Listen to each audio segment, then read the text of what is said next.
Morning. Awesome. Okay, so to what you just said, There's technological breakdown and there's like midlife woman breakdown. And I'm 52 tomorrow. Is that my excuse? Oh my gosh. oh my God, Kari, you're so beautiful. Thank you. Um, Thank uh, you.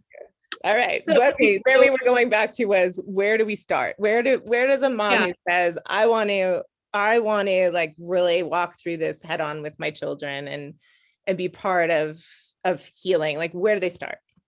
well, the first thing I would say is like, look, the world will tell you if you start looking at racism, anti-racism, white supremacism, dismantling, creating equity, unity, whatever, the world will tell you, first of all, there's so much information. We're in the information age, okay? There's so much information coming at you. I mean, we're living in a place where like in a time where if you say something into your phone or on social media, then social media will start feeding you everything to sell it to you.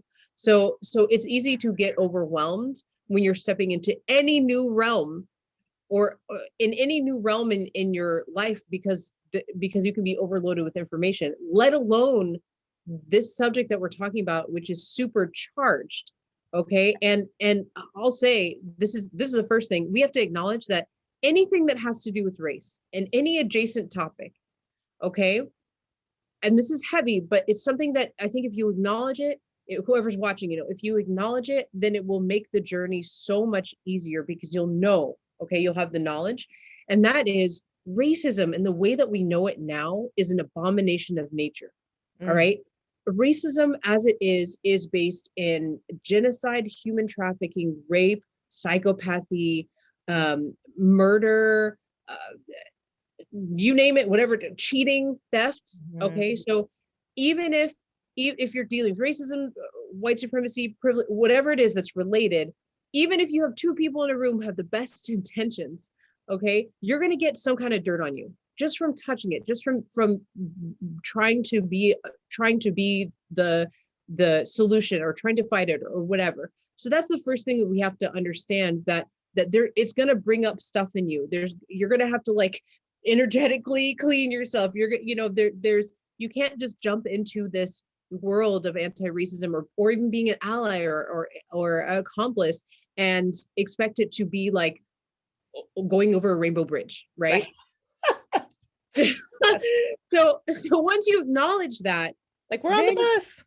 right, yeah, yeah. Where's Mrs. Fritz? Um, so I've been reading so much Magic I School was Bus. just thinking that, like you're more familiar with that than I am anymore. Okay, so so this is the first thing to acknowledge. When you have knowledge, you have power.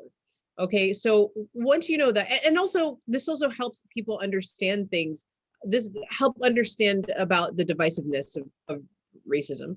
Racism racism in and of itself is divisive. So conversations get divisive quickly because racism is divisive, right? So that's the first thing, is just know the field that Right. you're walking into, okay? Um, and then two more things I'd add to that. Second, because I get a lot of moms, so I talk to a lot of moms, whether they're talking to me about anti-racism or the root of my work, which is helping them with their gifts and empowerment and working with their ancestry and spirit. And almost all of them are moms as well. And one of the things that comes up is like, I don't have time, I'm busy. There are things that they feel like they want to be a part of, like maybe anti-racism, maybe being an ally, maybe Right. learning about white supremacism with them or whatever. But it's like they're putting it in that pile of like, it's a want, not a need, even though they're ignited inside. And so what I say to you, especially moms out there who are watching this, who are busy, you don't have time, you have a sick kid, you have to get this kid to soccer practice, you have a this Mhm. kid's having behavioral problems, you have to cook dinner, you're in a relationship, you have to take care of house, you also have a business you're running, you have this thing that you have to fix with your friend, just like all these things, you have to sleep and take care of your body, and you have to do, like all these things that are happening, and your spirit is still ignited by seeing the injustices on our social media, and you're still ignited by wanting to have something to do with still ignited by wanting to do something with I can't get the words out of my mouth, wanting to do something with the rebalance of the new world and creating unity and anti-racism, Right. then your spirit is saying like, this is actually a path for you. It's not necessarily a want anymore. It's actually a need. And it's hard to understand that there's actually healing in that work. There's actually relief for you in that work. And it's hard to see that. It's hard to see that because all around us, we have books and facilitators and courses that are shaming and guilting. We have a whole bunch of articles and thought pieces written that are saying you have to do everything at once. White people, you're responsible for everything. You're responsible for these conditions. You're responsible to fix all these conditions by yourselves. You're responsible to give us half of your money. But all of that's happening, coming at you when you kind of like open that door. Like, of course, people are going to walk away.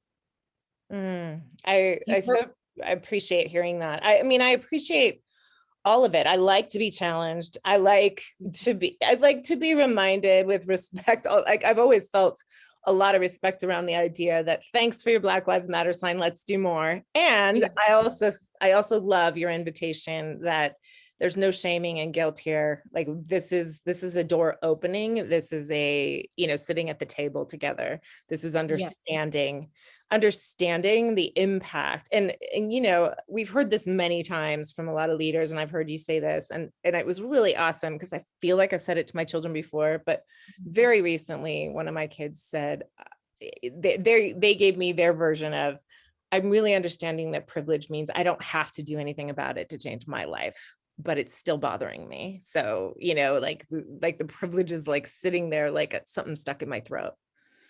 Yes. And that's another thing that I see a lot. And I'm glad that you're recognizing that. I actually just started talking about this recently, is that privilege for white moms, for white parents, you can walk away, really. It's still affecting you. You might not see it, right? You might not notice it, but you can really just walk away from this at any time. And it's still going to be that thing in your throat, right? So anyway, it's important to create these spaces if people are going to learn and do the work and figure out what allyship is for them and anti-racism is for them. And I do suggest that. Find out what it is for you, because I'll tell you, when George Floyd was lynched last year, I went out and I was like, if you are not doing anything, we cannot be friends. If you are not taking action, being connected to me is going to be a problem for you. Right? Absolutely. Right? Now, my friends who are empowered with their own path were like, sweet, I know what I'm doing. Or I know I need to learn more. Or I feel it, I understand it, like this is going to be my path, right? People who were not empowered in that subject were like, but I am doing it. How come you don't know I'm doing it? They were freaking out. They were telling me like, I can't go to the front lines. I can't. Never once did I tell people to go to the protests. Never once did I tell them what to do. I just said, you have to take action if you want to be connected to me. And I was like, oh, it was like a light bulb that went off on my head. It's one of the reasons why I teach the way I do. And it's that there's this, because of the culture around these subjects, especially for white people who want to learn, there's this idea that if you are not throwing your acting on, basically making your choices on a guilt that you feel, rather than an empowered place, then you're not doing enough. Because I have a lot of friends who are doing a lot of donating and friends who are reading books and having the conversations. And for them, that was the thing that they were doing. And maybe I would invite them to step up and do go a little further, but no way would I say you're not doing enough because you're not getting rubber bulleted by policemen on the front lines. Right. And so that's when I realized, like, people have to be, this is my suggestion, people have to find out what it is for them that makes sense for them in their life, that they can do consistently, whatever consistently is for them, and ingrain it. I can't speak right now, and weave it into their life so that they can, so that it feels right for them.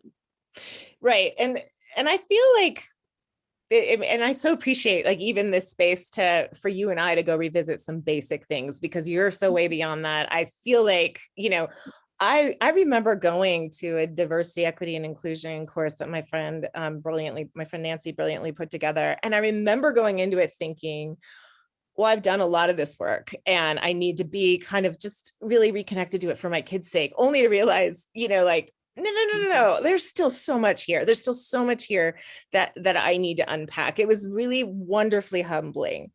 So there's always things that like that I'm stepping over and need to come back to. And one of them is that idea that I imagine you cover in this course, and I'm looking forward to it, is the idea that like that a lot of moms, when they're talking to their kids, a lot of parents when they're talking to their kids, sometimes only have the conversation about the real clear stuff, like the lynching, the George Floyd, and not all the subtle covert stuff that happens just on a day-to-day basis, which my kids have witnessed or have heard about in their schools, and especially the high school, right, where God, I didn't hear that, but of course it was experienced by the student, the non-white student, and how talking about this starts to undo that and starts to create, hopefully, people Yes. of all skin colors saying that's not okay.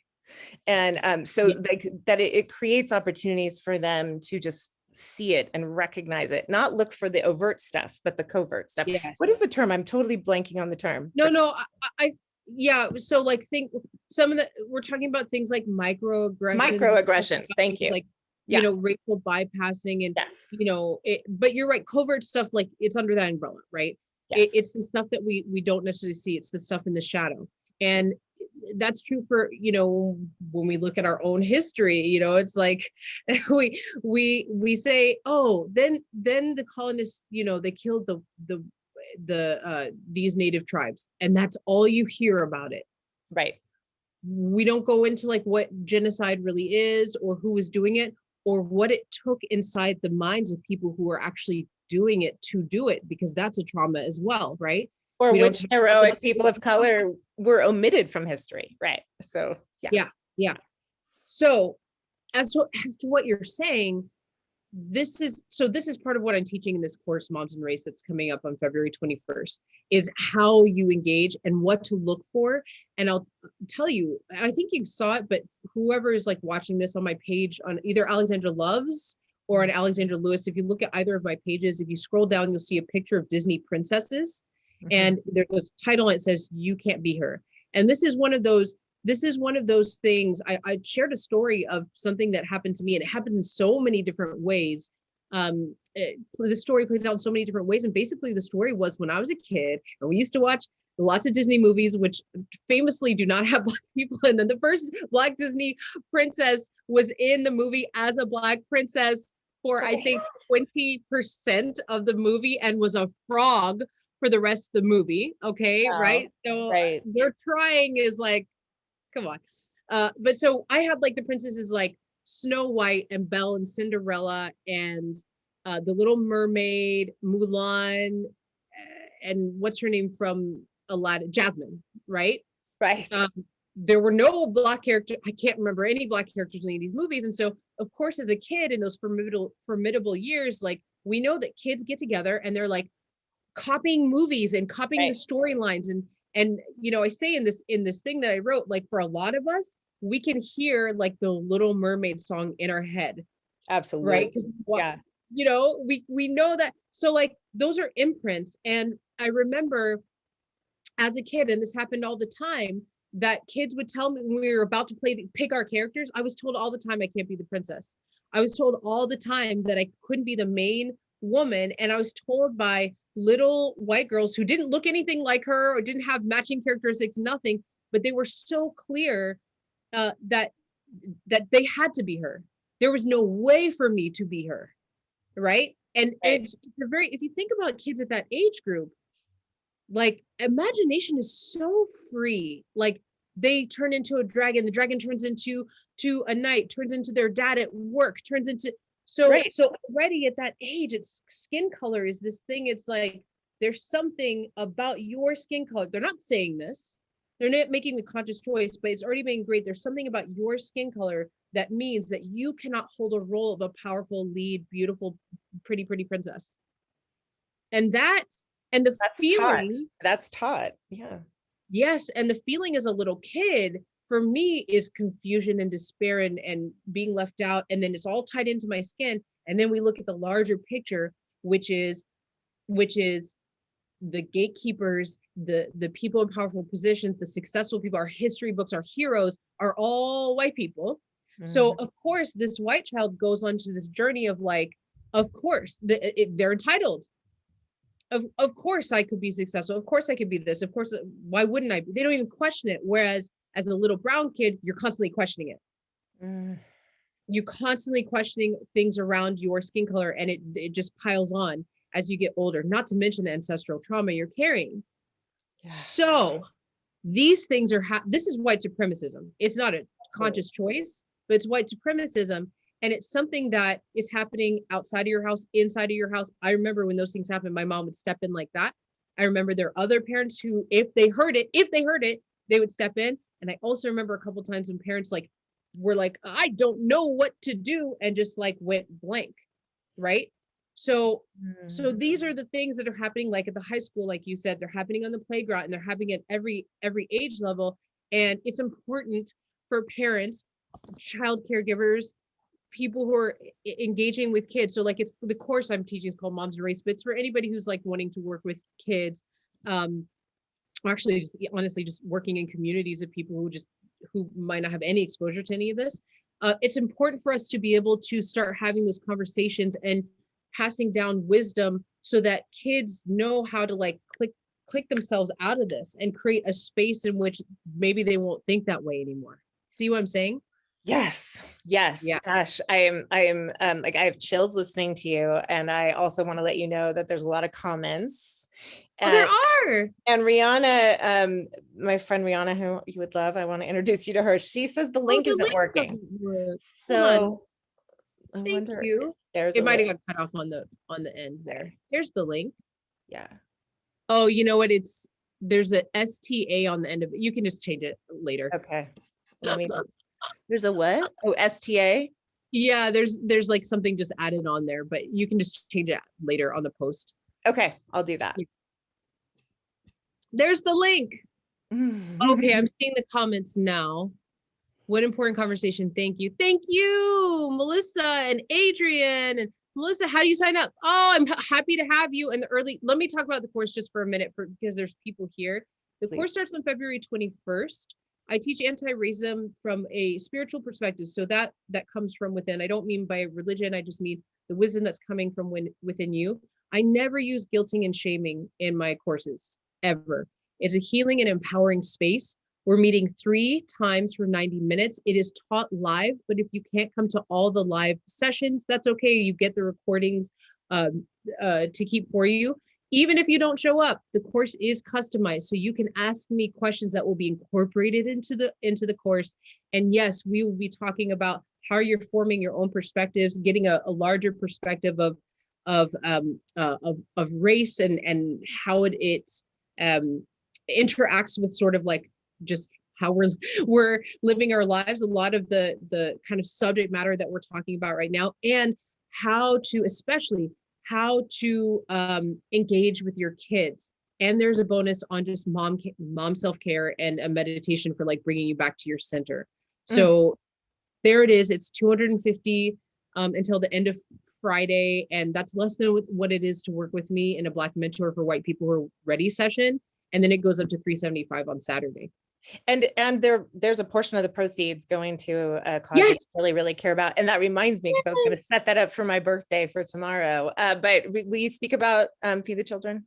Yeah, the children will eat. Sorry. Yeah, the children eat. So 10% of all of my online courses, including Moms and Race, this course coming up, go to the children will eat.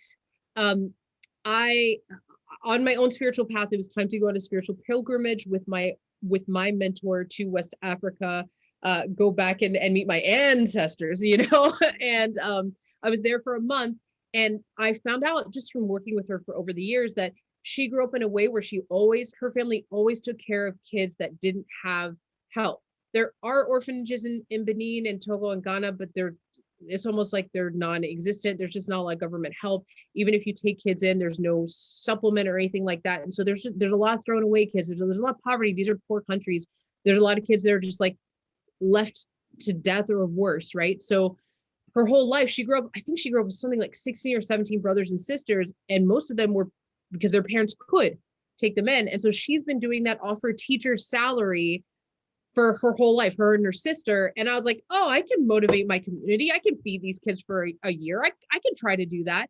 And when I did that, it far surpassed what I thought it was going to be. And those kids, I fundraised that year, and those kids were able to eat twice a day. Some of those kids got sick. We were able to pay for some of their medical bills. We were able to pay for some of those kids to go to school, which is expensive for some reason in Benin.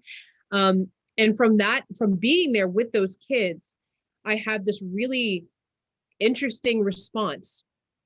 And that response within myself was, this is everything to be able to feed these kids. And it's also not a lot. It was the bare minimum. Yeah. Because I can keep fundraising and feeding these kids, but ultimately what they need is to source for themselves, to be given those opportunities, and they have to be in the lead of that. I can't show up and just be like, you guys are going to make beads, or you guys are going to, no, that's colonizing. I need to be able to spend time there. And by the way, the fundraiser money doesn't go to trips. It only goes to the kids.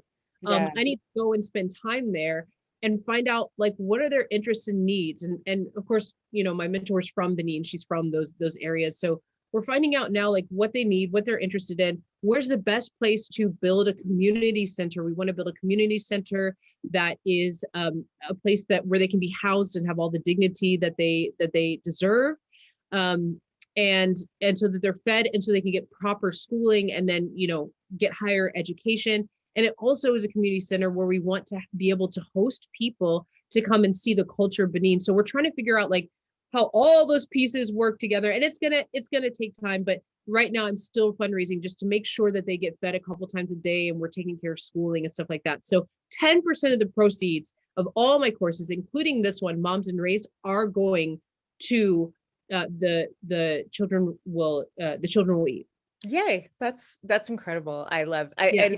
And for those of you who aren't lucky enough to know Alexandra personally, there's a lot of research and time that goes into everything that you align with. And so I'm really thrilled that you're bringing this work still to people, because I know that you have a lot of things you're feeling called to move into, and that you're still making this possible for the people who've been reading and wondering about, how do I begin and how do I keep doing this and go on. And we, like you said, we've had polos and conversations for years about this. And I still think, man, podcast or some Clubhouse conversation or something, just ongoing about raising men and women to understand that we have to break this down and before we can rebuild it, where everyone is having a different experience. And I'm just so inspired by this work, and I appreciate so much you coming here to talk about it, because I want everyone to know.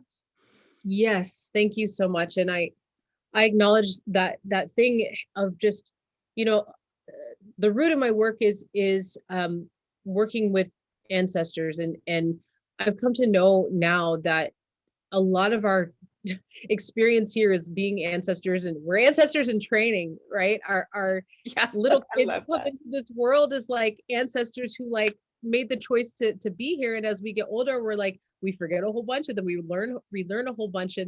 And I realize how much I want to see in the world that requires me to be okay with playing a long game. And that's what this is when we're talking about racism, dismantling white supremacism, being, allyship being something that we just do. Allyship being something that's just like automatic. We don't even really think about it. It's just like we do it. It's just part of our system and the way we are as human beings. It really is a long game. We might see little results, right? But as far as like changing our whole culture and the way we build a new world, even in these accelerated times, we really do have to be thinking about long game, our kids, and how they're going to pass that on to the next generation, or the kids that we're with, or the people that we're with, and how they pass it on to their kids. I have thought about almost nothing else now for months. So you are speaking so to my heart. I love what you just said about ancestors in training, and that this goes way beyond our nose and our own kids. I love this. Rihanna said, I love this piece about ancestors and what we are passing down to our children. Yes, absolutely. Thank you. Yeah. Thank you for your time. I know it's been a really long day. You're so beautiful that you would just come and be with me. And hopefully I'll Oh, see my you. pleasure. My pleasure. I want to get a birthday picture for both of us because mine just happened and since we're not going out to a restaurant this year. That's Okay, true. ready? Yes. Smile. I love it. We have a birthday picture now. We're not all snuggled in, but it works. Oh, it's a great picture. I'll send it to you. I'll send it to you. Awesome. I love you. I love you too. All right. Thank And you I'll for fix making the it link. All right. So long. Let's see. Bye, everybody. Bye. Oh, yeah. If you're watching the replay and you have a question for Alexandra, just put it in the comments and we will both see Yes. it and we'll both get back to you. Yes, I'll follow the comments. Yes. All right. All right. Check it out before Friday because the price goes up. All right. Ciao. Yes, after Friday it does go up. All right. Bye, everybody. Bye.